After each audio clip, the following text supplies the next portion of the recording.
rufaa namba 129 ya mwaka 2025, kesi ya Mwita Mtare dhidi ya Jamhuri.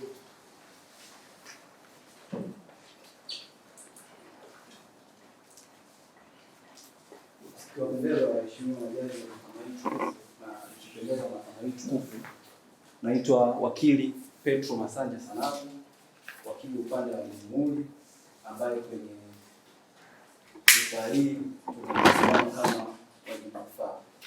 Mheshimiwa majaji wa mahakama hii tukufu, kwenye shauri hili la rufaa la Mwita Mtare dhidi ya Jamhuri, shauri namba 129 la mwaka 2025, upande wa Jamhuri utawakilishwa na mawakili watatu: mimi Petro Masanja Sanabu pamoja na wakili Sada Nyenga,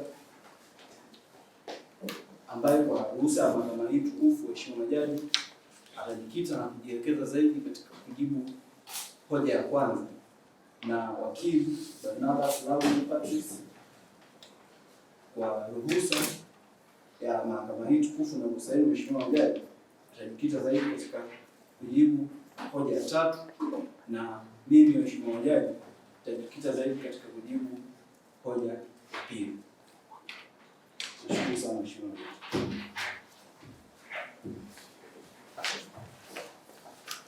Ikiwapendeza Mheshimiwa majaji wa mahakama hii tukufu, kwa jina naitwa Anton John, ni wakili upande wa mkata rufaa, lakini siko peke yangu siku ya leo, nimeambatana na wakili Hidaya John ambaye atajikita kuwasilisha hoja namba 1 ya rufaa hii, lakini pia nipo na wakili Jonas Pendaeli ambaye atajikita kuelezea hoja namba 3 ya rufaa hii, na mimi wakili Anton John nitajikita kwenye kuelezea hoja namba 2 ya rufaa hii.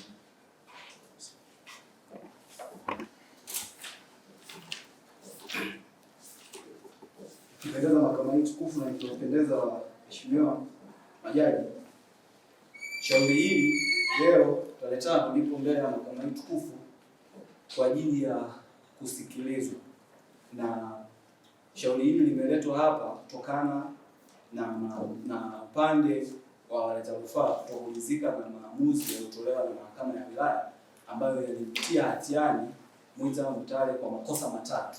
Kosa la kwanza ni kosa la ubakaji kinyume na kifungu namba 130 kifungu kidogo cha kwanza na cha pili, na kosa pamoja na kifungu namba 131 kifungu cha kwanza cha kanuni ya adhabu. Kosa la pili ni kosa la kusambaza maudhui ya kipornografia kinyume na kifungu cha 14 cha sheria ya makosa ya kimtandao, na kosa la tatu ni kinyume na kifungu cha 23 cha kufanya unyanyasaji wa kimtandao kinyume na sheria ya makosa ya kimtandao. Mheshimiwa majaji, mkata rufaa pia yuko mbele ya mahakama hii tukufu, na sisi upande wa Jamhuri tuko tayari kwa ajili ya kuendelea.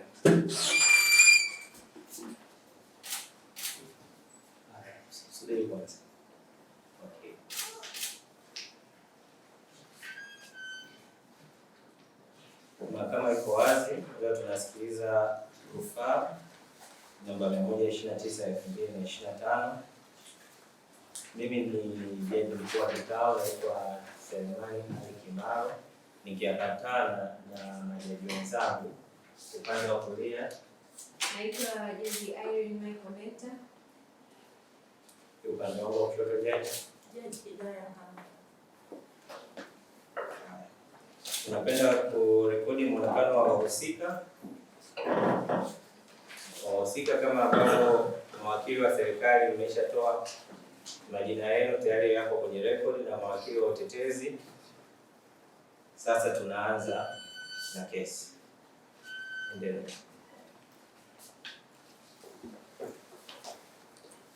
Ikiwapendeza Mheshimiwa majaji wa mahakama hii tukufu, rufaa hii namba 129 mwaka 2025 imetokana na maamuzi ya mahakama ya wilaya ya Rehema kwenye kumtia hatiani mkata rufaa kwa makosa matatu: kosa la ubakaji kinyume na kifungu cha 130 kifungu kidogo cha kwanza na cha pili, na kifungu 131 kifungu kidogo cha kwanza cha kanuni ya adhabu sura ya 16 marejeo ya mwaka 2023, lakini pia makosa ya kimtandao, makosa ya pornografia, lakini vile vile kinyume na kifungu cha 14 cha sheria ya makosa ya mtandao na makosa ya unyanyasaji wa kimtandao kinyume na kifungu cha 23 cha sheria ya makosa ya mtandao.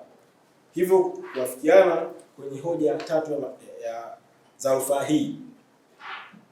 Hoja ya kwanza ya rufaa hii ni je, mahakama ya wilaya ilikosea kisheria na kiuhalisia katika kuliafikiana na ushahidi uliowasilishwa na hatimaye kumtia hatiani Mwita kwa kosa la ubakaji kinyume na kifungu cha 130 kifungu kidogo cha kwanza na cha pili na kifungu cha 131 kifungu kidogo cha kwanza cha kanuni ya adhabu sura ya 16 marejeo ya mwaka 2023. Na hoja ya pili ya rufaa hii ni je, mahakama ya wilaya ilikosea katika kutafsiri na kutekeleza masharti ya sheria ya makosa ya mtandao ya mwaka 2015 na hivyo kufanya makosa katika kuhitimisha vitendo vya Mwita vya kusambaza picha za binafsi na kutoa kauli mtandaoni, hivyo kujumuisha kuletea makosa ya pornografia pia na unyanyasaji mtandaoni kwa mujibu wa vifungu 14 na 23 ya sheria ya makosa ya mtandao ya mwaka 2015. Na hoja ya tatu ya rufaa hii ni je, kwa kuzingatia madhara ya kisaikolojia, kimwili na kijamii yanayotokana na kumtia hatiani Mwita, kuna tiba au nafuu za kisheria zinazoweza kupatikana chini ya sheria za rufaa, haki za binadamu na misingi ya utawala bora. Ikiwapendeza majaji wa mahakama hii tukufu na kuruhusa mahakama hii, naomba kumkaribisha wakili Hidaya John kwa ajili ya kuwasilisha hoja ya kwanza.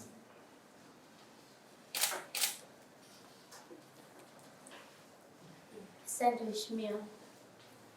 Ikiwapendeza waheshimiwa majaji pamoja na mahakama hii tukufu, naitwa wakili Hidaya John Hamza, wakili upande wa mrufani bwana Mwita Mtale. Kama itawapendeza waheshimiwa majaji pamoja na mahakama hii tukufu, naomba kuendelea na uwasilishaji wa hoja ya kwanza dhidi ya uamuzi wa mahakama ya wilaya. Waheshimiwa majaji, nitajikita katika hoja ya kwanza ya rufaa hii. Waheshimiwa majaji, hoja hii ilikuwa ikisema kwamba je, mahakama ya mwanzo ilikosea katika sheria na kwa kumtia hatiani Mwita kwa kosa la ubakaji kinyume na sheria kinyume na kifungu cha 130 kifungu kidogo cha pili. Waheshimiwa majaji, mahakama ya wilaya ya Rehema ilishindwa kutambua uhai na uhalali wa ndoa uliokuwepo kati ya mteja wetu bwana Mwita Mtale pamoja na Wanjiku Chacha. Waheshimiwa majaji, katika maelezo ya kesi yetu inaonyesha wazi kwamba bwana Mwita Mtale pamoja na Wanjiku ilikuwa ni wanandoa, ambapo katika aya ya 4 na aya ya 3 ya maelezo ya kesi yetu inaonyesha wazi kwamba bwana Mwita Mtale pamoja na Wanjiku walikuwa wakiishi pamoja, lakini kutokana na migogoro wakaamua kutengana wao kwa maamuzi yao. Hivyo bwana Mwita Mtale pamoja na Wanjiku walikuwa ni wanandoa, lakini kwa sababu ya migogoro wakaamua kutengana. Lakini pia kutokana na sheria ya ndoa ya Jamhuri ya Watu wa Msoma inaonyesha wazi kwamba ndoa haivunjwi kwa sababu ya kutengana au kuwepo kwa migogoro kati ya wanandoa hao. Katika kifungu cha 15 na kifungu cha 99 cha sheria ya ndoa ya Watu wa Msoma inaonyesha wazi kwamba ndoa haivunjwi kwa sababu ya migogoro ile, isipokuwa ndoa inavunjwa kwa amri ya mahakama yenye mamlaka husika. Na upande wa jamhuri ulishindwa kuonesha kama kulikuwa na amri ya kutengana iliyotolewa na mahakama yenye mamlaka husika. Hivyo mteja wetu bwana Mwita Mtale pamoja na Wanjiku Chacha, waheshimiwa majaji, walikuwa ni wanandoa halali. Hivyo walikuwa hawajatengana kwa amri ya mahakama yenye mamlaka husika kama ambavyo inatakiwa katika sheria. Lakini pia waheshimiwa majaji, sheria ya ndoa ya watu wa Msoma haitambui ubakaji kati ya wanandoa kama ilivyoelezwa katika kanuni ya adhabu ya kifungu cha 130 kifungu kidogo cha pili.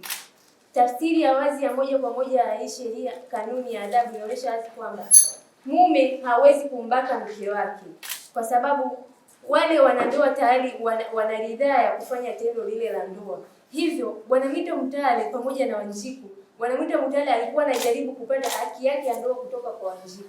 Hivyo Bwana Mwita Mutale ilikuwa ni haki yake kupata lile tendo la ndoa.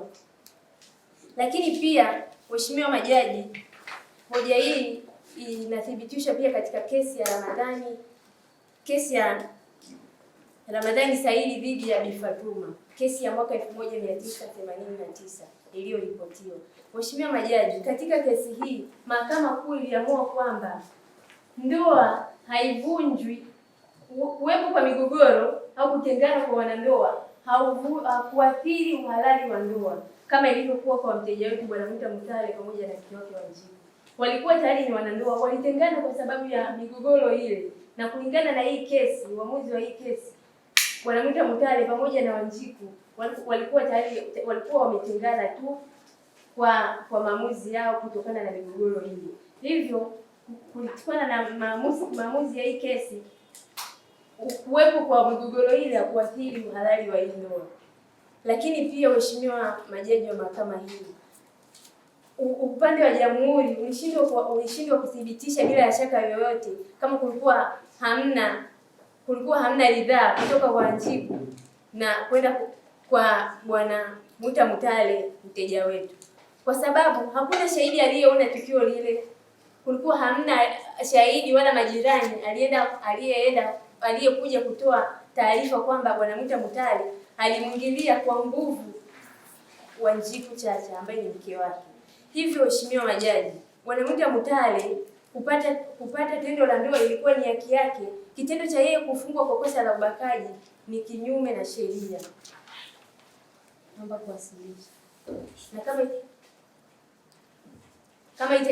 kama itawapendeza waheshimiwa majaji pamoja na mahakama hii tukufu, naomba kumkaribisha wakili mwenzangu kuendelea na hoja inayofuata.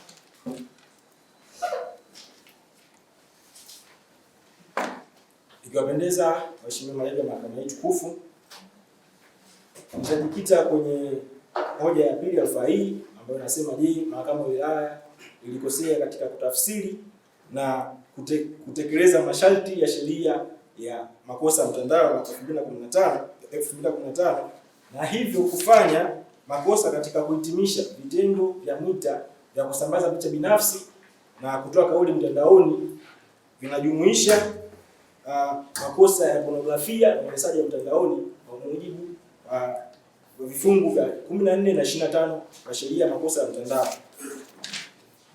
Waheshimiwa majaji wa mahakama hii tukufu, ni kanuni ya msingi kuwa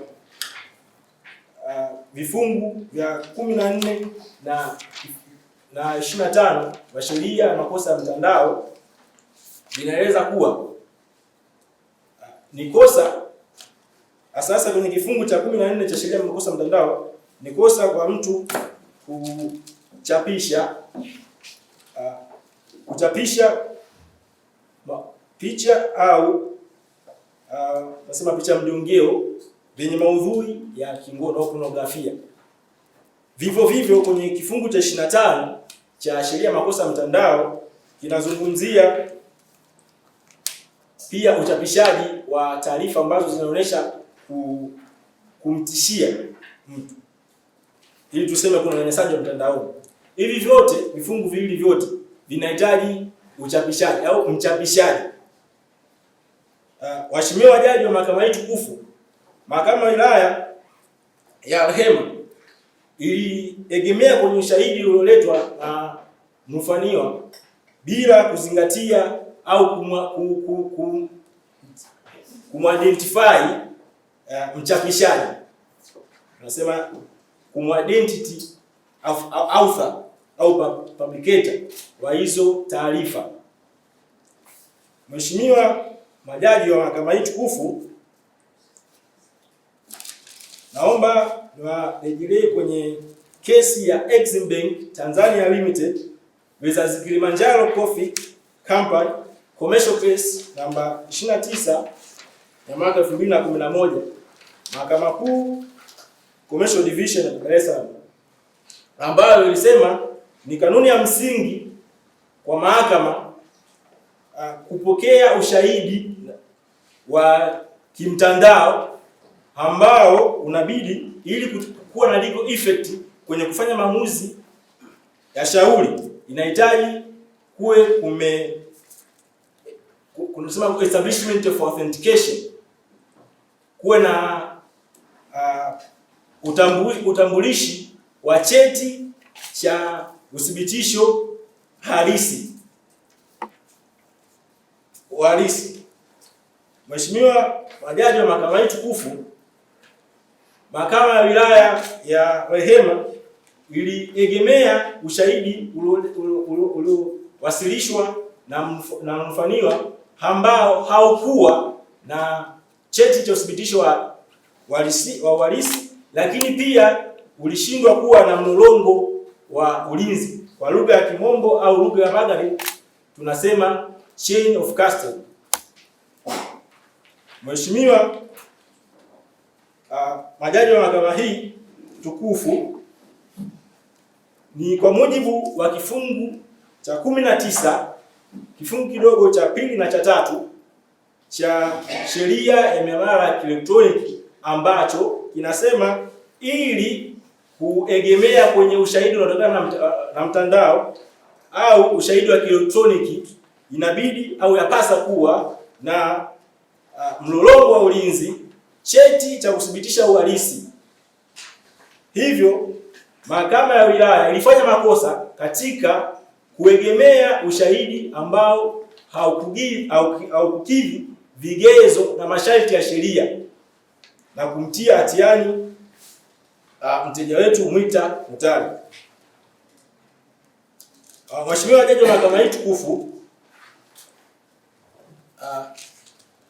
pia napenda kurejelea kwenye Tanzania Judicial Training Institute Manual on Cybercrime Trials ya mwaka 2020 ambayo ilikuwa ni kwa mujibu wa waelimisha mahakimu na majaji kwenye mashtaka yanayotokana na makosa ya kimtandao.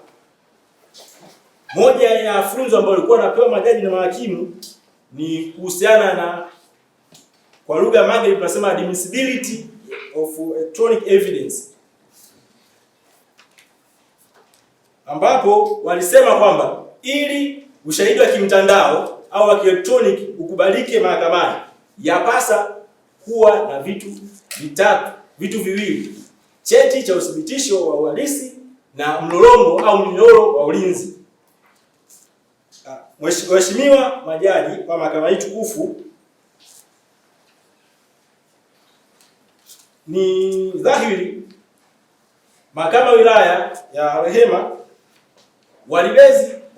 waliegemea kwenye ushahidi ambao kwa kanuni ya msingi wa ushahidi wa mtandaoni yapasa kuwa na expert opinion wa kuthibitisha ni kweli kuwa mteja wetu Mwita Mutale ndiye aliyechapisha picha binafsi na yeye ndiye mhusika aliyetoa jumbe za kuonesha matisho kwa Wanjiku.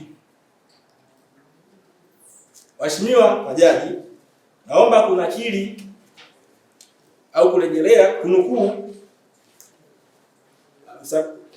neno la Kilatini Latin maxim ambayo nasema in dubio pro reo nemo prosecutor malus, ikiwa na maana ya Kiingereza when in doubt in favor of the defendant.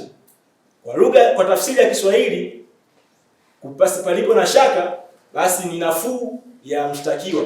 Ushahidi uliowasilishwa kwenye mahakama wilaya ya Rehema ambao ulegemea kumtia hatiani mteja wetu Mwita Mutale ulikuwa na shaka.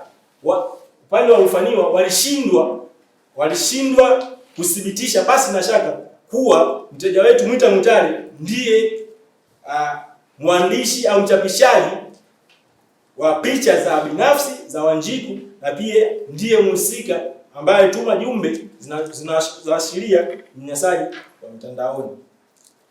Naomba kuwasilisha. Ikiwapendeza mahakama hii tukufu na karuhusa mahakama hii, naomba kumkaribisha wakili Jonas Pondaeli kwa ajili ya kuendelea na hoja namba 3 ya rufaa hii.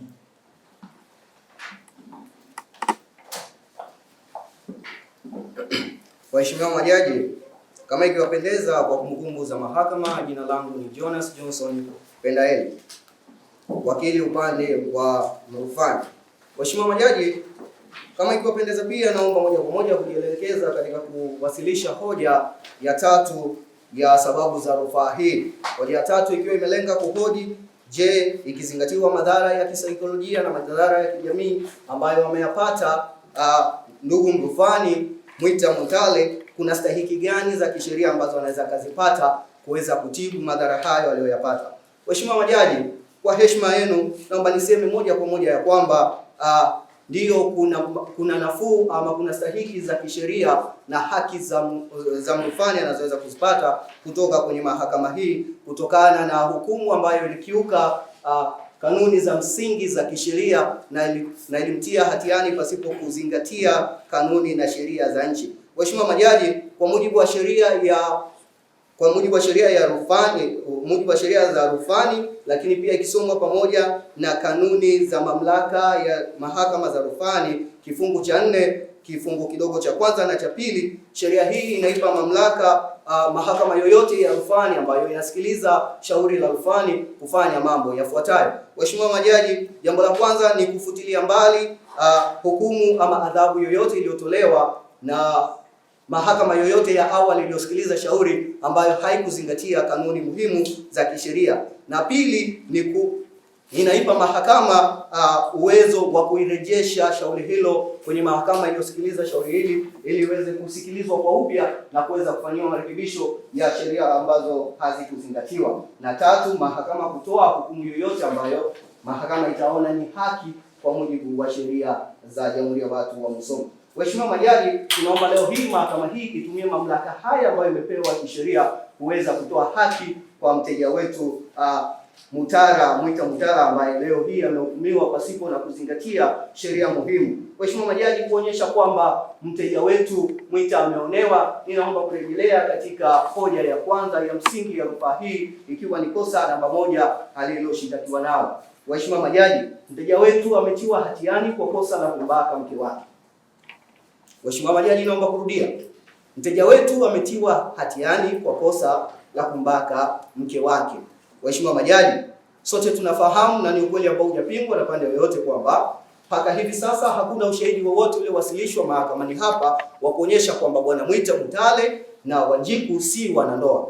Kwa maana hiyo ya kwamba ni wanandoa halali hadi hivi sasa. Kwa hiyo amehukumiwa kwa kuweza kumbaka mke wake. Ukisoma maelezo ya kesi yetu haya ya 3 ina sapoti hiki ninachokizungumza ya kwamba watu hawa bado ni wanandoa. Inasema Bwana Mwita Mutale ni kijana ambaye mke wake ni Wanjiku. Waheshimiwa majaji, kutokana na kwamba hakuna ushahidi uliowasilishwa mahakamani hapa kuonyesha kwamba watu hawa aidha walitenganishwa kisheria au huenda waliachanishwa kisheria kwa mujibu wa sheria za ndoa, waheshimiwa majaji, naomba kunukuu kwa mujibu wa sheria ya ndoa kifungu cha 99 cha sheria ya ndoa ya Jamhuri ya Watu wa Musoma kinaipa mamlaka mahakama pekee kuwa ndio chombo pekee ambacho kinaweza kutangaza kuachana ama kutengana kwa wanandoa waliofunga ndoa kihalali. Waheshimiwa majaji, na kama hakuna ushahidi wowote wa kuonyesha hivyo, basi watu hawa bado ni wanandoa.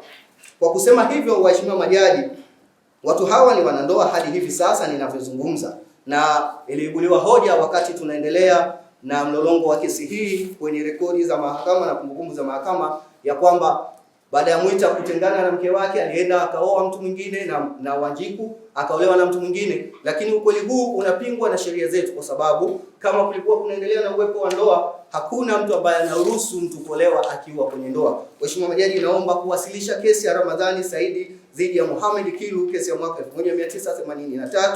1983 iliyowasilishwa na Tanzania Law Report, kesi namba 309 naomba kuwasilisha ili uweze kutuongoza katika kuamua swala hilo.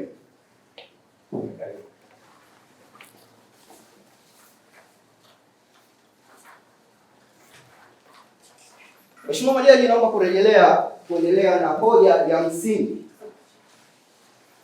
Kwa kusema hivyo, hakuna kosa la ubakaji lililoweza kuthibitishwa na upande wa jamhuri tukiwa tunaendelea na shauri hili. Mheshimiwa Majaji, kutokana na kifungu cha sheria cha 130 kifungu kidogo cha 2A kinataka kwamba mtu aliyeingiliwa asiwe mke halali wa yule bwana ambaye amemwingilia. Hapo ndipo tutasema kuna ubakaji.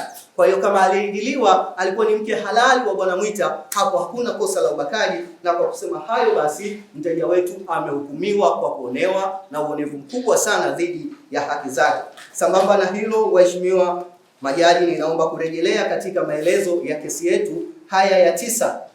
Mheshimiwa Majaji, haya ya 9 inaeleza kwamba mwezi Machi tarehe 17, 2025 Bwana Mwita Mutale alirudi nyumbani kwa Wanjiku akitaka haki yake ya ndoa. Mheshimiwa Majaji, akitaka haki yake ya ndoa. Kwa hivyo maelezo ya kesi yamekubaliana na kwamba ile ilikuwa ni haki yake ya kimsingi ya ndoa. Ni ajabu mtu kuhukumiwa, Mheshimiwa Majaji, kwa kudai haki yake ya kimsingi ambaye ameitolea mahali. Mheshimiwa Majaji, hivyo maelezo haya yanathibitisha ya kuwa hiyo ilikuwa ni ukiukwaji mkubwa wa haki ya mrufani siku ya leo. Mheshimiwa Majaji, ninaomba kunukuu usemi wa lugha ya Kilatini unasema nullam cremea nulla poena sine lege, ukiwa na maana ya kwamba hakuna kosa pasipo sheria na hakuna adhabu pasipo kosa. Kwa hivyo tumeona kwa mujibu wa sheria hakuna kosa alilolifanya Bwana Mwita Mutale chini ya kifungu cha 130 kanuni ya adhabu, lakini pia kama hakuna kosa alilolifanya basi hakuna adhabu anayostahili kupewa. Lakini pia usemi huo unaendelea ukisema ubijus ibi remedia, palipo na haki basi pana fidia. Kama pana haki kwa mteja wetu Mutale, tunaomba alipewe fidia zake stahiki za kuachiwa huru. Mheshimiwa Majaji, tukirejelea pia katika kesi maarufu ya Nuru dhidi ya Jamhuri, kesi ya mwaka 2005 iliyoripotiwa Tanzania Law Report, inasema kwamba sheria za makosa ya jinai zisitafsiriwe kiholela holela wala kuongezwa pasipo na misingi ya kisheria. Kwa kufanya hivyo, Mheshimiwa Majaji, tunazifanya sheria zetu kuwa butu, kushindwa kutatua matatizo yanayokabili jamii, hasa tunapokuwa tukitatua matatizo kama haya ya ndoa yanayogusa jamii moja kwa moja. Tunapaswa kuwa makini kuamua kwa muktadha wa kuangalia kesho ya taifa letu. Waheshimiwa Majaji, kwa kurejelea hayo pia, ikiwapendeza, ninaomba kuwasilisha maombi ya upande wa rufani. Waheshimiwa Majaji, ombi letu la kwanza, tunaiomba mahakama hii tukufu kwa mamlaka iliyopewa chini ya sheria za rufani, sheria za utoaji wa haki wa rufani, kufutilia mbali hukumu pamoja na adhabu iliyotolewa na mahakama ya wilaya ya Rehema, kwani ilikiuka misingi thabiti ya sheria ya nchi zetu, lakini pia ilienda kinyume na haki ya Bwana Mwita Mutale. Lakini pia Mheshimiwa Majaji, tunaomba kwa unyenyekevu mkubwa maamuzi yoyote ya mahakama hii itakayoona ni stahiki kwa haki ya Bwana Mwita Mutale. Lakini sambamba na hilo, tunaomba mahakama hii tukufu iweze kuwasili wasilisho letu la maandishi ambalo liliwasilishwa mahakamani hapa kuwa sehemu ya wasilisho la mdomo lililowasilishwa siku ya leo ili kuweza kufanya utoaji haki. Waheshimiwa Majaji, ninaomba kuhitimisha kwa kusema ya kwamba, Mheshimiwa Majaji, mahakama ni kisima cha haki ambacho watu wenye njaa na kiu ya haki wanakimbilia ili wapate haki. Leo hii Bwana Mwita Mutale amekimbilia mahakamani hapa ili aweze kupata maji ya haki yatakayokata kiu yake ya kuweza kuonewa na kuweza kuhukumiwa kinyume cha misingi ya sheria. Kwa hiyo tunaomba Waheshimiwa Majaji muweze kutoa maji hayo ya haki ili kuweza kukata kiu ya haki ya mteja wetu. Waheshimiwa Majaji, kwa heshima kubwa tunaomba kuwasilisha.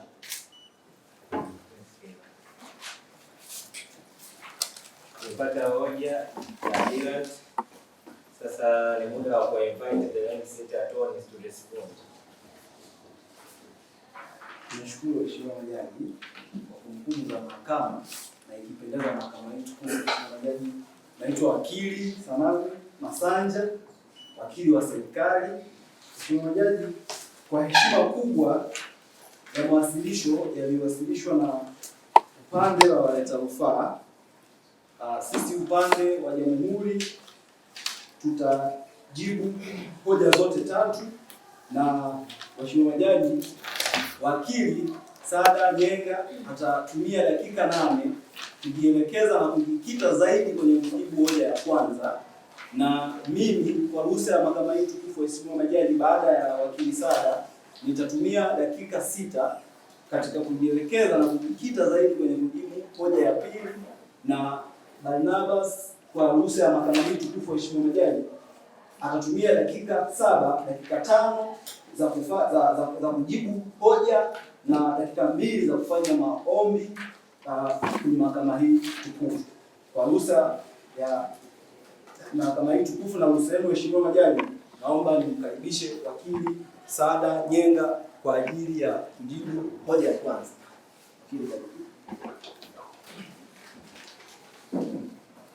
Ikiwapendeza waheshimiwa majaji wa mahakama hii tukufu, jina langu naitwa wakili Saada Pima Nyenga, ni wakili upande wa jamhuri, nikijikita kujibu hoja namba 1 ya rufaa kama ilivyowasilishwa na upande wa pili.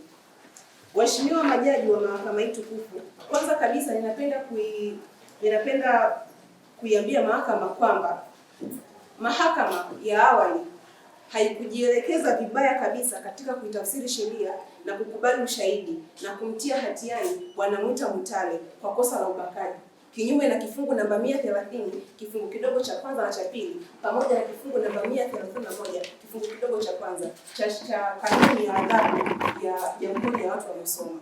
Waheshimiwa majaji wa mahakama hii tukufu, ukirejea katika kifungu namba 130 kifungu cha pili a cha kanuni ya adhabu ya sheria ya Jamhuri ya Watu wa Musoma, kinasema kwamba ni kosa kwa mwanamume kumwingilia mke wake ambao wako katika kipindi cha kutengana na kumlazimisha kufanya naye tendo la ndoa pasi na ridhaa yake. Kufanya hivyo atakuwa amekiuka sheria hii na atakuwa amefanya kosa la ubakaji. Waheshimiwa majaji wa mahakama hii tukufu, ukirejea katika maelezo ya shauri hili, aya ya 3 imeweka wazi kwamba Bwana Mwita Mutale na Wanjiku Chacha ni wanandoa, lakini wanandoa hawa walikuwa wako katika hali ya kutengana baada ya hitilafu zilizokuwa zimejitokeza katika ndoa yao.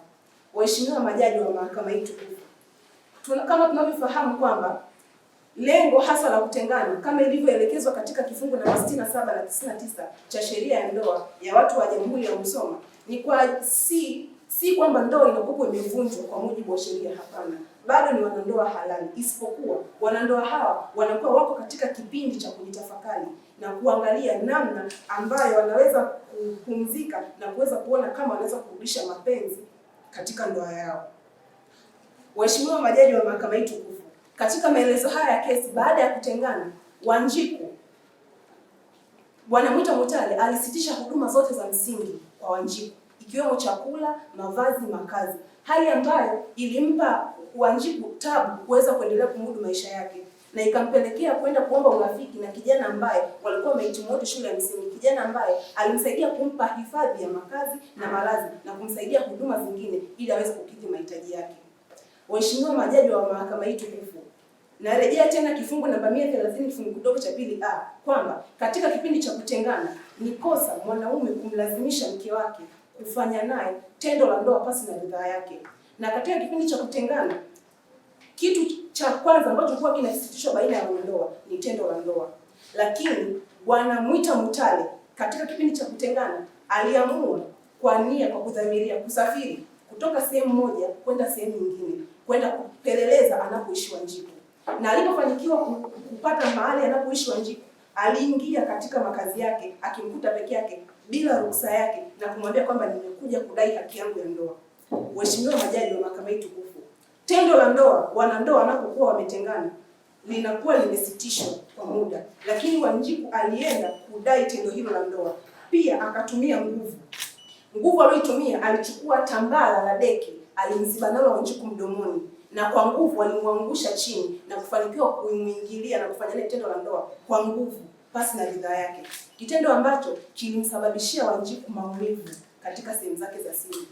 Waheshimiwa majaji, ukirejelea maelezo ya shauri hili kama yalivyoelezwa katika maelezo ya shauri pamoja na kifungu namba 130 kifungu kidogo cha pili kinathibitisha kwamba Bwana Mwita Mutale ni mbakaji na alifanya hili kosa kwa kudhamiria. Waheshimiwa majaji wa mahakama hii tukufu, upande wa rufani wakati wakiwasilisha hoja,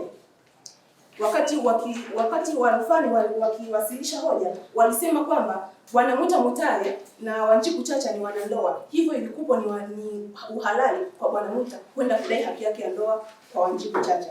Lakini waheshimiwa majaji, maelezo ya kesi yanatuambia wanandoa hawa walitengana, na kanuni ya adhabu ya sheria ya watu wa Jamhuri ya Musoma kifungu 130 kifungu dogo cha 2A kinathibitisha kwamba wanandoa wanapokuwa wametengana ni kosa kisheria mwanamume kwenda kumlazimisha mke wake kufanya naye tendo la ndoa pasi na ridhaa yake, na akifanya hivyo anakuwa amefanya ubakaji. Waheshimiwa majaji wa mahakama hii tukufu, ninaomba kuwasilisha kesi ya shauri fungwa dhidi ya Jamhuri, ambayo katika kesi hii mahakama ilisema kwamba sheria ya Jamhuri ya watu wa Musoma inatambua ubakaji kwenye ndoa pale ambapo mwanamume anapokuwa anafanya tendo la ndoa na mwanamke ambaye wanakuwa tayari wako katika kipindi cha kutengana bila ridhaa yake wakati wa kufanya tendo hilo, ambapo katika shauri hili walirejelea kesi ya Julie Joseph dhidi ya Jamhuri. Waheshimiwa majaji wa mahakama hii tukufu, kwa kuwasilisha kesi hii pamoja na kifungu namba 130 kifungu kidogo cha 2A na maelezo ya shauri hili kama nilivyoeleza hapo awali, ni wazi kwamba Bwana Mwita Mutale ni mbakaji, na mahakama ya wilaya ya Rehema haikujielekeza vibaya kabisa wala kukosea kuitafsiri sheria hii, pamoja na kukubali ushahidi na kumtia hatiani kwa kosa la ubakaji kwa kumbaka wake ambaye ni Wanjiku Chacha, ni mke wake halali wa ndoa ambaye walikuwa wametengana kwa kipindi hiko, kama sheria ya kanuni ya adhabu kifungu namba 130 kifungu kidogo cha 2A kilivyoelezea kosa hili. Waheshimiwa majaji wa mahakama hii tukufu, kama itawapendeza, ninaomba kuwasilisha maamuzi haya katika shauri la shauri fungwa dhidi ya Jamhuri, ili ikiwapendeza muweze kuitumia kurejea wakati wa kufanya maamuzi.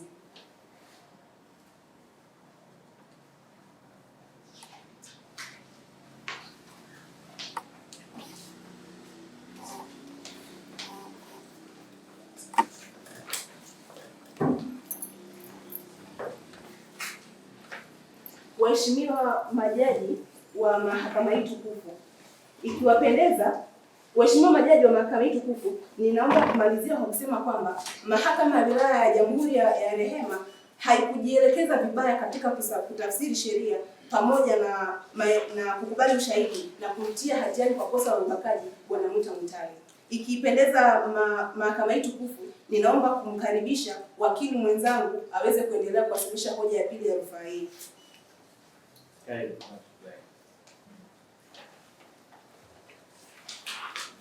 Kwa kumbukumbu za mahakama hii tukufu na kwa ruhusa yenu waheshimiwa majaji, mara nyingine naitwa wakili Salamu Masanja, wakili wa Jamhuri, ambaye nitajielekeza zaidi na kujikita katika mawasilisho yangu kujibu hoja ya pili ya rufaa hii, ambayo ni je, mahakama ya wilaya ilikosea katika kutafsiri sheria ya makosa ya kimtandao na kumtia hatiani Musa Mutale kinyume na kifungu namba 14 na kifungu namba 23. Waheshimiwa majaji, kama inavyojulikana, ili kuweze kuwa na kosa lolote la jinai ni lazima vitu viwili viweze kuthibitishwa: manslaughter and actual slaves. Waheshimiwa majaji, manslaughter ni nia ovu, na kutokana na maelezo ya kesi yetu, Bwana Musa Mutale haya ya 6 alikuwa amekwisha kuonesha nia ovu kwa kutuma jumbe za kumtishia Wanjiku kuwa nina picha zako za utupu, usiponisikiliza nitazisambaza kwenye mitandao ya kijamii. Lakini waheshimiwa majaji, hakuishia hapo. Alitekeleza kitendo kiovu kwa kusambaza picha za utupu za Wanjiku kupitia akaunti mbalimbali za mitandao ya kijamii. Na waheshimiwa majaji, Wanjiku ni binti mdogo mwenye umri wa miaka 19 ambaye picha zake za utupu zimesambazwa kwenye mitandao ya kijamii. Ndugu zake, wazazi wake, familia yake, watu wote waliokuwa wakimzunguka waliweza kuona picha za utupu za Wanjiku. Binti mdogo mwenye umri wa miaka 19 aliharibiwa maisha yake. Waheshimiwa majaji, kifungu cha 14 cha kanuni, kifungu cha 14 cha sheria ya makosa ya kimtandao kinakataza kwa mtu yeyote kuchapisha ama kusababisha kuchapishwa kwa maudhui ya kipornografia.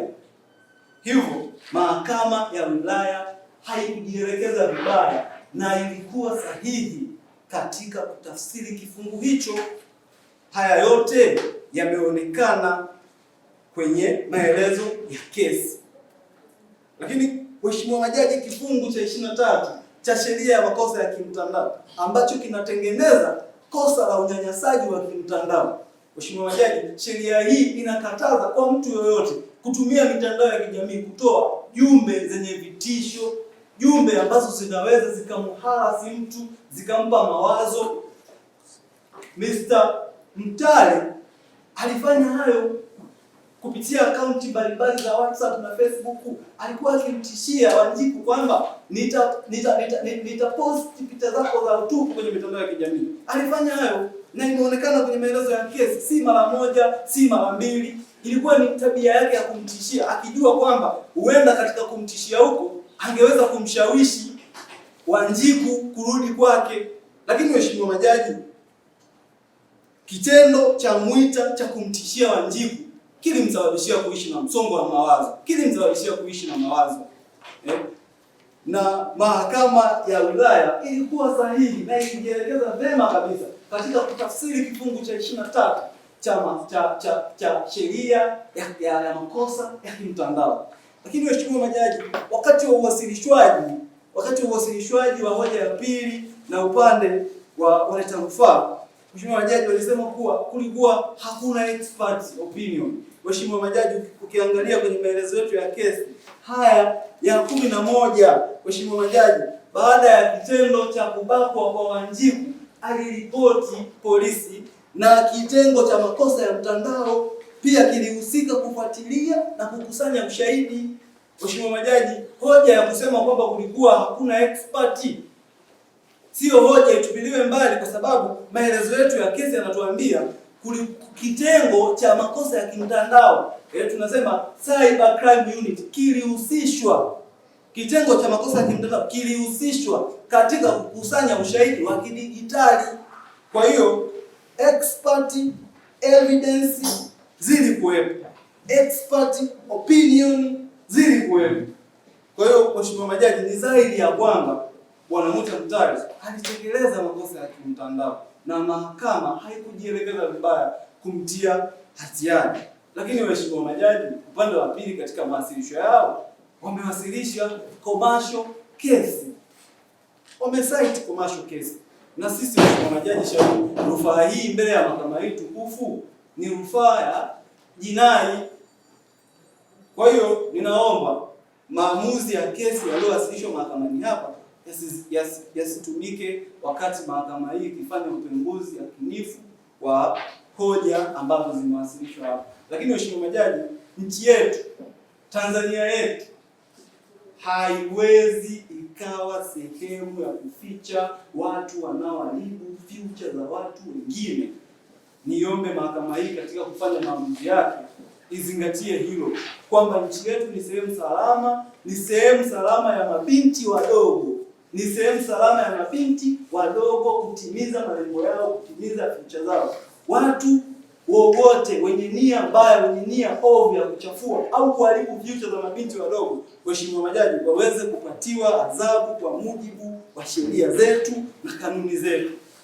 Waheshimiwa majaji, baada ya kusema hayo, niseme ya kwamba sisi upande wa jamhuri tunasema kwamba mahakama ya wilaya haikujielekeza vibaya. Mahakama ya wilaya ilifanya usahihi katika kukitafsiri kifungu cha 14 na kifungu cha 23 na kumtia hatiani Musa Mtale kwa kosa la unyanyasaji wa kimtandao na kosa la kusambaza pornografia.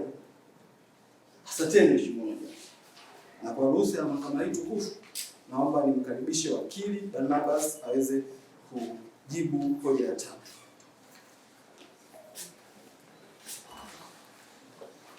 Ikiwapendeza waheshimiwa majaji, kwa kuweka kumbukumbu sawa za mahakama hii tukufu, jina langu naitwa Barnabas Lawen Patrice, wakili wa serikali. Waheshimiwa majaji, katika shauri hili nitaenda kujibu hoja ya 3 kama ambavyo upande wa rufaa wamewasilisha mbele ya mahakama hii, ambayo inasema: je, kwa kuzingatia madhara ya kisaikolojia, kimwili, kijamii yanayotokana na kutiwa hatiani kwa Mwita, kuna tiba au nafuu za kisheria zinazoweza kupatikana chini ya sheria za rufaa, haki za binadamu na misingi ya utawala bora? Waheshimiwa majaji, nianze kwa kusema kuwa hakuna nafuu yoyote ambayo anastahili Mwita kuipata katika shauri hili. Waheshimiwa majaji, mchimba kisima huingia yeye mwenyewe. Inamaanisha nini waheshimiwa majaji? Mtu ambaye anatenda makosa yake yeye mwenyewe kwa kutumia nia yake yeye mwenyewe ovu ya kufanya makosa hayo, anapaswa awajibishwe kwa makosa yake yeye mwenyewe aliyoyafanya. Waheshimiwa majaji, katika shauri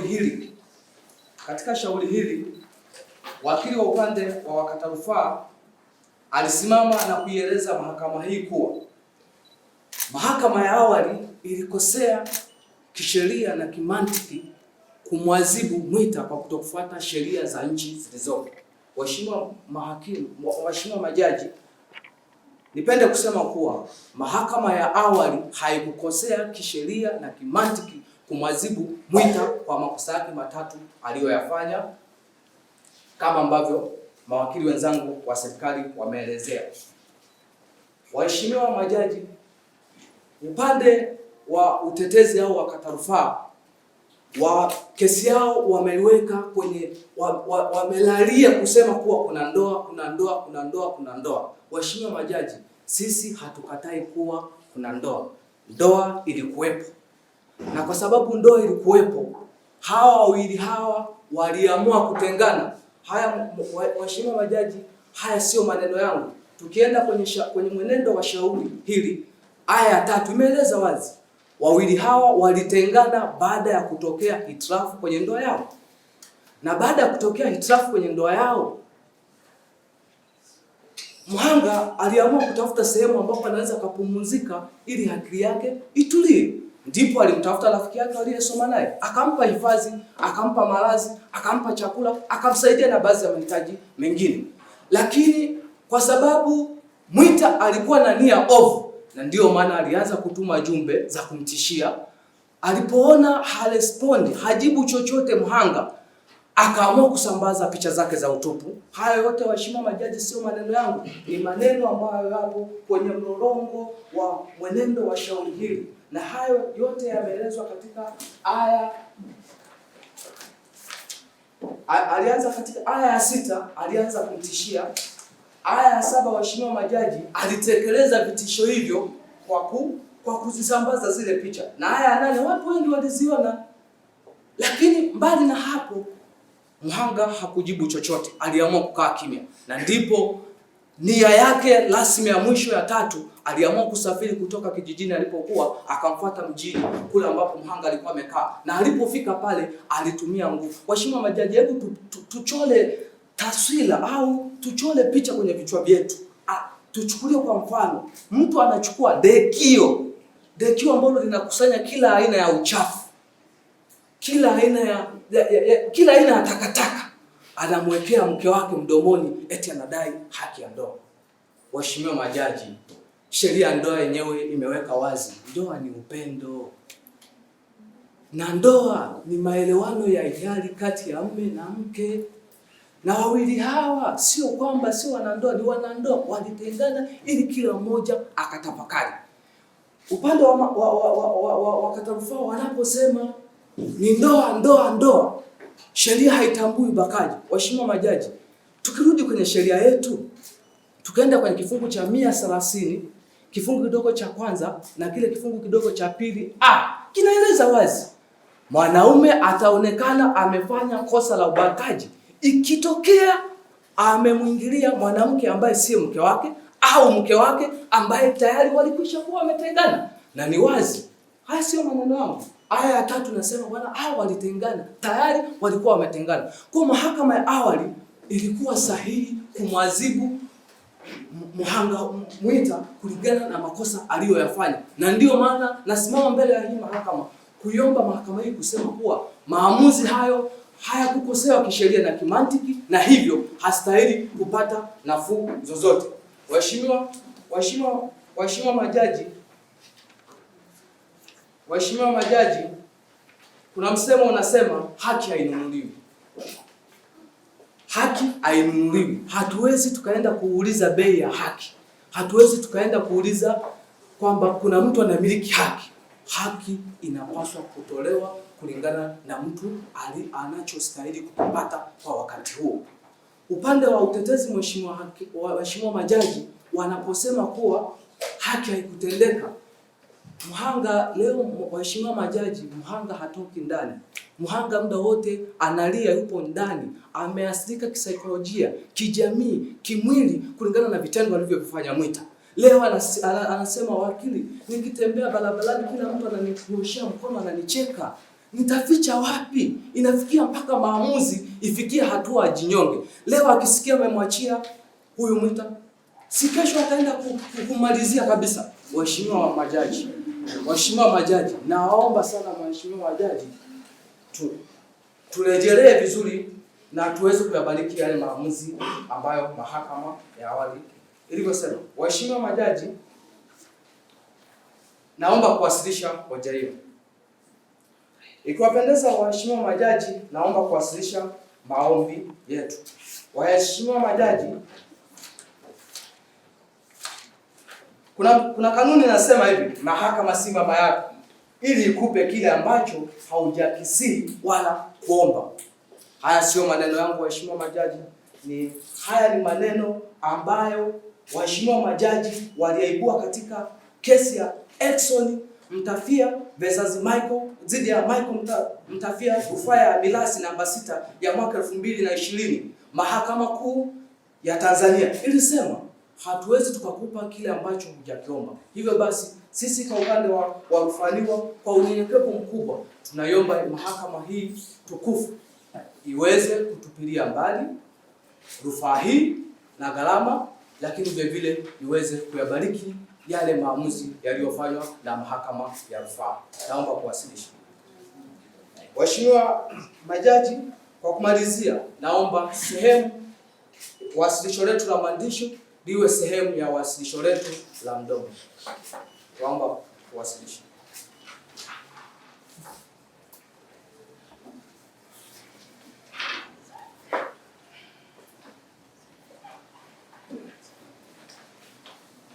Tunashukuru mawakili. Je, tutakuwa na rebuttals?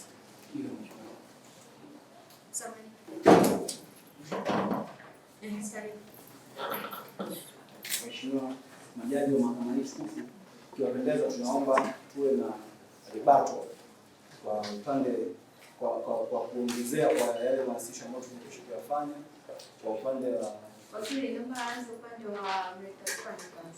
Asante mheshimiwa. Nashukuru mheshimiwa jaji. Nashukuru pia kwa kukumbusha wakili mwenzangu msomi kanuni za kimahakama. Mheshimiwa jaji, kwanza kabisa niseme ninasikitika kwa masikitiko makubwa mteja wangu kuitwa mbakaji. Mheshimiwa majaji, kijana ambaye ametoa mahali, amelipa mahali ili aoe.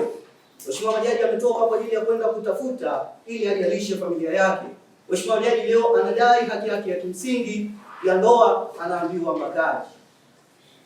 Sidhani kama inapendeza. Mheshimiwa majaji, nitaenda kujibu hoja walizoziwasilisha. Wamewasilisha wakijikita katika kusema wametengana, lakini pia alipewa vitisho, lakini pia kuchapisha maudhui yasiyofaa mtandaoni na mhanga kulialia kubaki akilialia ndani. Mheshimiwa majaji, nadhani naomba niwakumbushe wakili wasomi juu ya sheria ya kutengana. Mheshimiwa majaji, Hatutengani kiholela tu kama ng'ombe na mbuzi wanavyoweza kuoana na kutengana kiholela. Kuna kanuni na sheria zinazotuongoza katika kuhakikisha kwamba tunatengana. Na chombo pekee ambacho kimepewa mamlaka na sheria zetu ni chombo cha mahakama. Mheshimiwa Majaji, tunaomba turejelee kifungu cha 99 cha sheria ya ndoa ya mwaka 1977 kama ilivyofanyiwa marejeo mwaka 2025. Inasema wazi ya kwamba chombo pekee chenye mamlaka ya kutenganisha ndoa ama kuvunja ndoa ni mahakama, tena kwa tamko. Lakini hadi sasa bado wamebezi katika kusema wametengana, ila hakuna ushahidi wa tamko la mamlaka yoyote yenye mamlaka ya kutenganisha ambao limewasilishwa mahakamani hapa. Na kama lipo waseme vinginevyo. Mheshimiwa Majaji, lakini pia wamesema kwamba alipata maumivu alipoingiliwa. Mheshimiwa Majaji, hao ni wanandoa wa miaka mingi sana. Ana miaka mingi. Maumivu gani anapata wanandoa kuingiliwa na mume wake? Mheshimiwa Majaji, ninaomba kukanusha kauli hiyo. Hakuna maumivu. Hawa tayari wameshakuwa wanandoa muda mrefu. Lakini pia wamesema pia tukirejelea kwamba amepata msongo wa mawazo, amejificha ndani ya akili. Mheshimiwa Majaji, ukiziangalia na kuzirejelea zile picha, utaona kabisa kwamba alikuwa na nia ya kupiga zile picha. Hakulazimishwa. Mheshimiwa Majaji, alikuwa akipiga, akifurahia kupiga picha zile. Sasa ameongea vizuri wakili msomi pale kwamba mchimba kisima anaingia yeye, aliyataka. Mheshimiwa, aliyataka haya. Mheshimiwa Majaji, ninaomba nijikite pia katika mwasilishaji wa hoja namba 2. Amezungumza kuhusu nia ovu. Amesema kwamba alimtumia jumbe zenye nia ovu za kumuumiza. Mheshimiwa Majaji, watu hawa walikuwa wamewana kama nilivyosema. Zile zilikuwa ni katika jitihada na juhudi za kurudisha penzi lao la dhati la mwanzo. Ndio maana alihangaika kwa kila namna ili kuhakikisha kwamba wanarudiana. Mheshimiwa Majaji, amefunga safari kutoka mbali kwenda kugonga ili akihakikisha tu zile juhudi. Na ukisoma katika maelezo ya kesi hapa yanasema kabisa kwamba baada ya jitihada zake zote kugonga mwamba, aliamua kufunga safari akiendeleza jitihada za kuonyesha kwamba alikuwa anampenda kwa dhati Wanjiku. Mheshimiwa Majaji, lakini pia amesema kwamba wamewasilisha ushahidi wa wataalamu kwa maana expert. Mheshimiwa Majaji, tunaongozwa na sheria ya miamala ya kielektroniki. Sheria hii ukisoma kifungu cha 19 na 18 kinatoa sifa 3 ya kuwasilisha ushahidi wa kielektroniki. Mheshimiwa Majaji, sifa hizi 3, ya kwanza ni uhalisi wa ushahidi kwa maana ya lugha ya Kiingereza authentication. Lakini pia uhalali wa kutumia ushahidi huo kwa maana ya authorization, yani kuhalalisha kwamba aliyechapisha ndiye yeye huyo ambaye ameletwa mahakamani. Mheshimiwa Majaji, na ya 3 muhimu kabisa ni mlolongo wa utunzaji wa ushahidi. Mheshimiwa Majaji, kati ya hivi vyote vitatu hakuna kilichothibitishwa, imebaki ni hadithi tu ndio iko kwenye maelezo ya kesi. Hatujaona fomu yoyote iliyosainiwa ya kuonyesha mlolongo wa ushahidi ulitunzwa vyema. Hatujaona fomu yoyote ya wataalamu wakithibitisha kwamba video zile zimepimwa na kuonekana kabisa zina uhalisia. Na 3, hawajathibitisha, wamedai kwenye maelezo ya kesi, Mheshimiwa, unaweza ukarejelea, ya kwamba alitumia kurasa bandia kuchapisha maudhui hayo. Lakini hawajathibitisha hizo kurasa bandia zina uhusiano vipi na mwita mteja wetu. Kwa maana ya kurasa bandia, mtu yote anaweza akatengeneza kurasa bandia kwa lengo la kumchafua mteja wetu. Kama mnavyomuona ni kijana mdogo nadhifu ambaye anaweza kulitumikia taifa, lakini leo hii amewekwa ndani kwa kuonewa. Mheshimiwa Majaji, lakini pia amesema pale wakili msome kwamba ameharibu future ya Wanjiku. Hata sisi wameharibu future mteja wetu. Leo hii amekuwa anapiga shughuli zake na anafanya mambo ya kimaendeleo. Mheshimiwa Majaji, nimeona mawakili wa serikali wakiwasilisha hoja zao kwa kulialia na kutia huruma. Mimi naomba niwakumbushe kwamba mahakama si chombo kinachotoa haki kwa mapambio ya kuhudumiwa ama hisia za huruma. Tunafuata misingi na kanuni za kisheria za Jamhuri ya Watu wa Msoma. Kama hakuna misingi iliyofuatwa kuonyesha kosa, hata utie huruma. Mahakama amesema vizuri pale wakili msomi, sio mama yako. Ninaomba huruma hizo walizozileta zisitumike katika kuamua shauri hili, bali tutumie misingi ya kisheria kuonyesha kwamba kweli tunatenda haki kwa wateja wetu. Mheshimiwa Majaji, tuvute taswira miaka michache baadaye, tukiendelea kutafsiri sheria holela kama hivi, tutawaweka wangapi gerezani? Yaani mtu na mke wake wamekutana Mbakali. Mheshimiwa, tunatakiwa tutafakari, tuangalie future ya taifa letu, kesho ya taifa letu. Mheshimiwa majaji, kwa heshima kubwa ninaomba kuwasilisha na niseme tu ya kwamba sisi mbio zetu za kukimbilia haki hazitaishia hapa. Tunaomba tutende haki kwa mteja wetu. Mahakama ndio kituo cha mwisho cha kukimbilia haki, na mbio zetu leo zimefika hapa. Tunaomba mtutendee haki kwa mteja wetu. Mwanafalsafa maarufu anasema ya kwamba hata kama kosa limetendwa, tunapima uzito wa kosa, lakini pia uthibitishwaji wa kosa. Sasa jamhuri leo hii wameshindwa kuthibitisha kosa, wameshindwa kuthibitisha uzito wa kosa. Tunaomba mumwachie huru mteja wetu na mfute hukumu yote na adhabu zote alizoandikiwa na mahakama ya wilaya ya Rehema kwa kukiuka ukiukwaji mkubwa wa sheria. Kwa heshima kubwa tunaomba kuwasilisha. Kwa kumbukumbu sahihi za mahakama, Mheshimiwa Majaji, naitwa wakili Salamu Masanja.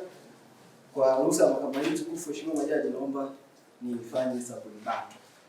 Mheshimiwa Majaji, kwa heshima kubwa ya mawasilisho yaliyofanywa na wakili mwenzangu kuhusu kesi yetu. Kwanza Mheshimiwa Majaji, nimkumbushe wakili mwenzangu, hatubishani kuhusiana na proof, kuhusiana whether to prove beyond reasonable doubt.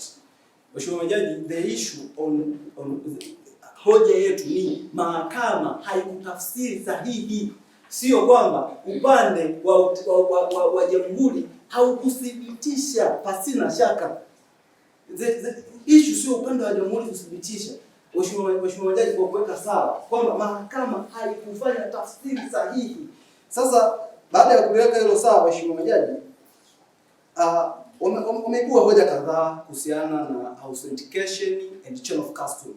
Yaani umiliki na utunzaji na mnyororo wa utunzaji. Mheshimiwa Majaji, haya sio maneno yangu. Ukisoma maelezo ya kesi haya ya kwanza inasema hoja na ukweli uliainishwa, kuthibitishwa na kuwekwa rasmi katika kumbukumbu za mahakama ya wilaya unarejelewa na kuelezwa kwa mapana na marefu kama ifuatavyo. Kwa hiyo Mheshimiwa Majaji, ukweli na kumbukumbu zote na ushahidi wote ulithibitishwa na ulitunzwa vizuri na mahakama ya wilaya. Lakini Mheshimiwa Majaji, upande wa pili umesema hatujawasilisha fomu yoyote wala ushahidi wowote. Mheshimiwa Majaji, mahakama hii haiwezi ikapokea ushahidi mpya. Tupo katika hatua ya kusikiliza rufaa, tunasikiliza hoja na tunajibu hoja ambazo zinatokana na hoja zao wao walizozileta. Sisi Mheshimiwa Majaji hatuna jukumu tena la kuleta ushahidi mpya. Kwa hiyo kama wanataka tulete ushahidi mwingine, wangefanya maombi mahakamani. Na ndio sisi tukasema mahakama sio baba yako, mahakama sio mama yako, ikupe kitu ambacho hajakiomba. Kama walitaka tulete ushahidi mwingine, wangefanya maombi mahakamani hapa kwamba jamani, tunaomba mahakama hii wakapata taratibu zote za kisheria tukaeleza ushahidi mwingine. Lakini Mheshimiwa Majaji, mahakama hii tukufu ipo kwa ajili ya kusikiliza sababu za rufaa ambazo wao wenyewe wamezileta. Lakini Mheshimiwa Majaji, nirejeshe sasa mahakama hii kwenye kifungu cha 130 kifungu cha kwanza na kifungu cha pili a. Mheshimiwa Majaji, sheria zetu, kanuni ya kifungu cha sheria ya kanuni ya adhabu sura ya 16. Mheshimiwa Majaji, kanuni ya adhabu katika kifungu cha 130 kifungu kidogo cha pili a kinakataza wanandoa kufanya mapenzi wakiwa wakati wa utengano. Na sisi hatubishani kuwa kulikuwa kuna ndoa, tunasema ndoa ilikuwepo, lakini kulikuwa kuna utengano. Sio maneno yangu, ni maneno ya mwenendo wa kesi haya 3. Inasema kulikuwa kuna utengano. Kwa hiyo Mheshimiwa Majaji, kama kulikuwa kuna utengano, na ukisoma kifungu cha 130 kifungu kidogo cha pita kanuni ya adhabu kinakataza wanandoa kufanya mapenzi bila ridhaa. Na Mheshimiwa Majaji, tunaona Mwita Mtale aliingia kwa nguvu, akamkamata Wanjiku, akamwangusha chini, akamfunga tambala mdomoni, akatumia nguvu, akambaka, akafanya naye mapenzi kwa nguvu. Jamani, Mheshimiwa Majaji, ndoa, tendo la ndoa ni kitu ambacho ni cha hiari, ni kitu cha kufurahia. Wanandoa wanapofanya tendo la ndoa wanafanya kwa mapenzi. sio kwa nguvu. Binafsi moja kwa moja inaonyesha kwamba kulikuwa hakuna ridhaa, kulikuwa kuna ukosefu wa ridhaa, ndio maana alitumia nguvu ya kutekeleza vitendo viovu. Hivyo mahakama haikujielekeza vibaya kutafsiri hicho kifungu. Lakini waheshimiwa majaji, wakili msomi amesema kwamba sisi mawakili tumeleta hoja huku tukiwa tunalialia. Waheshimiwa majaji, ningependa kusema kwamba kitendo ambacho kimefanywa na Bwana Mwita ni kitendo cha kinyama, ni kitendo cha kikatili ambacho hakipaswi kufumbiwa macho, na mahakama hii isitumike kama chombo cha kuwaruhusu wahalifu kurudi mitaani kutekeleza vitendo vyao vya kihalifu. Mheshimiwa majaji, tumezungumza kwa kuonesha namna ambavyo mhanga ameumizwa. Kwanza kabakwa, pili kachafuliwa. Yaani mtuhumiwa ametekeleza kwamba na haribu maisha ya binti mwenye umri wa miaka 19 ambaye anaweza akawa nguvu kazi ya taifa letu. Mheshimiwa majaji, kwa mawasilisho hayo tunaomba mahakama hii iseme ya kwamba mahakama ya wilaya haikujielekeza vibaya kutafsiri sheria. Mahakama ya wilaya ilikuwa sahihi kutafsiri kifungu cha 130 kifungu kidogo cha kwanza na cha pili kifungu cha 131 kifungu kidogo cha kwanza na kifungu cha 14 na 23 cha sheria ya makosa ya kimtandao. Mahakama hii tukufu ikubaliane na maamuzi ya mahakama ya wilaya. Bwana Mwita Mtale azidi kutumikia adhabu yake, mtu majanga hula na wakwao. Naomba kuwasilisha Mheshimiwa majaji.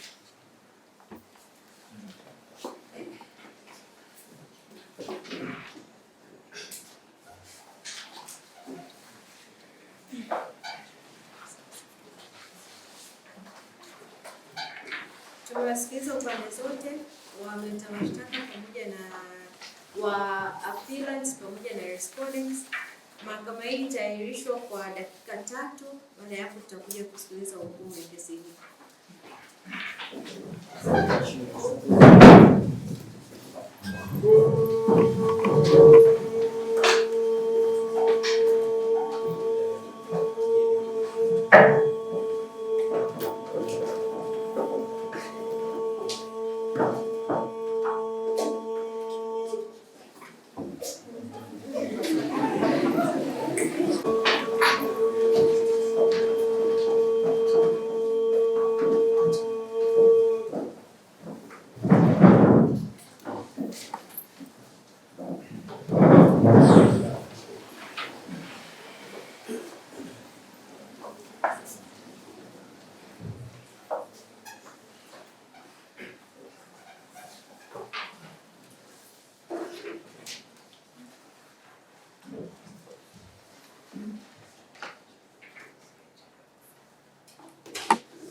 Kama jaji mkuu wa jopo hili hapa, tumekaa na majaji wenzangu na kudiscuss kuhusu hukumu, na hivi ndo hukumu ambayo tunakwenda kuitaja na tulivyo.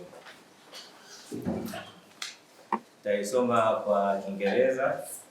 This court has carefully considered the evidence presented by both prosecution and defense, as well as the written submission filed by the late city attorney for the respondent and counsel of the accused. The accused stand charged with 3 offenses.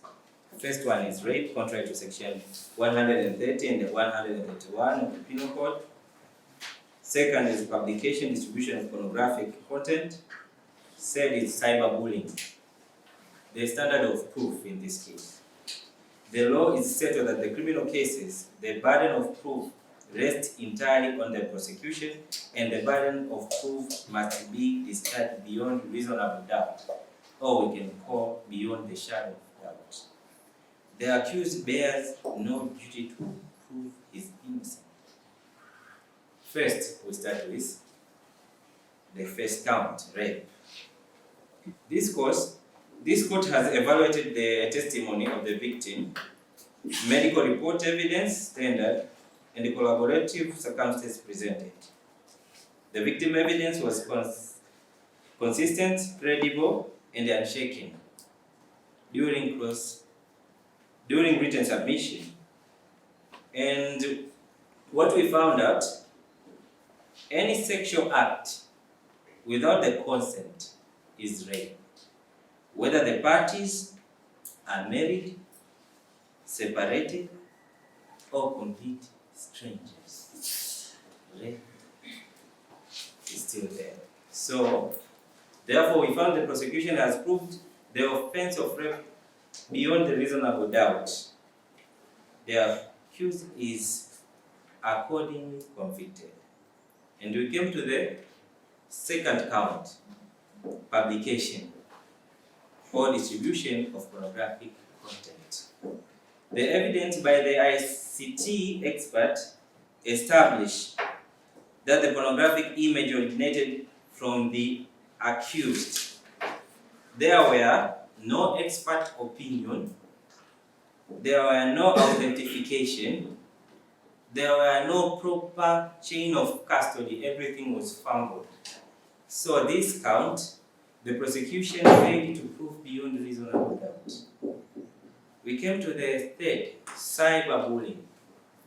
The prosecution produced screenshot and expert testimony showing repeated online harassment, insulting, and degrading message targeting the victim.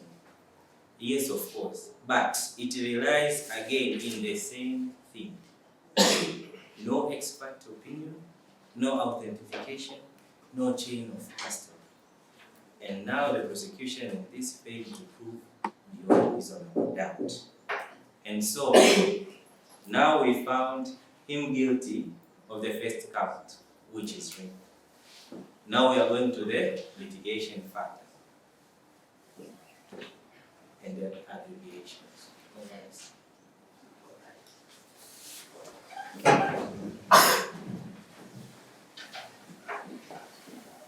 Haya, tunaenda katika mitigation and the aggravation. Nikimaanisha ni muda sasa wa kuongea upande wa defense. Nataka tuongee, je, tunaelekea wapi na mtuhumiwa? Asante mheshimiwa, tumeipokea hukumu lakini tuna haya ya kuomba kwenye mahakama ya tukufu. Mheshimiwa, mhukumiwa sasa hivi ni kijana mdogo ambaye bado ni kazi ya taifa, na ni kijana ambaye anajishughulisha kutafuta kipato, lakini pia ana familia ambayo inamtegemea ya baba yake na mama yake kama ilivyosomeka kwenye maelezo ya kesi. Kwa hivyo bado ni tegemezi, anategemewa. Lakini pia sambamba na hilo, mhukumiwa ni mume wa Wanjiku, kwa maana ya kwamba atakapotoka atakapoweza kumalizana na shauri hili, wanaweza wakafanya maridhiano ya kurudiana tena na akaendelea kumhudumia mke wake. Lakini pia sambamba na hilo, mhukumiwa hana historia yoyote ya hatia mahakamani, hajawahi kutiwa hatiani na mahakama yoyote, kwa maana ya kwamba this is first conviction to him, kwa maana kwamba ni kosa la kwanza. Tunaiomba mahakama yako tukufu impunguzie adhabu mhukumiwa kwa sababu hizo ambazo zimewasilishwa na upande wa utetezi.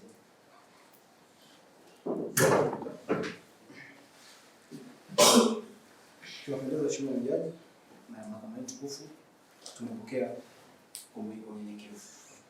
Mheshimiwa Jaji, vitendo vya ubakaji vimekithiri kwenye jamii yetu na watu wengi wamekuwa wakitekeleza vitendo vya ubakaji kwa kudhani kuwa sheria ni butu, hazina makali na haziwezi kuwapa adhabu kali. Mheshimiwa Majaji, kutokana na madhara na maathiriko aliyoyapata mhanga au maathirika, tunaomba mahakama hii na kwa kuzingatia uzito wa kosa hili impatie adhabu kali mtuhumiwa, iwe fundisho kwa jamii inayotuzunguka, iwe fundisho kwa watu wote kutambua ya kwamba nchi yetu sio sehemu ya kutekeleza vitendo visivyofaa, sio sehemu ya kutekeleza vitendo vya kikatili. Nchi yetu ni sehemu salama, ni sehemu ya wananchi kuishi salama na kutekeleza shughuli zao za kiuchumi na kijamii kwa amani na utulivu. Naomba kuwasilisha Mheshimiwa Jaji. tumesikiliza mitigation factors za pande zote mbili, respondent pamoja na appellant, na yafuatayo ndio maamuzi ya mahakama. Mhukumiwa au mleta rufani Mwita Mutale atatumikia kifungo cha miaka 10 gerezani pamoja na fimbo 5 wakati wa kuingia na fimbo 5 wakati wa kutoka.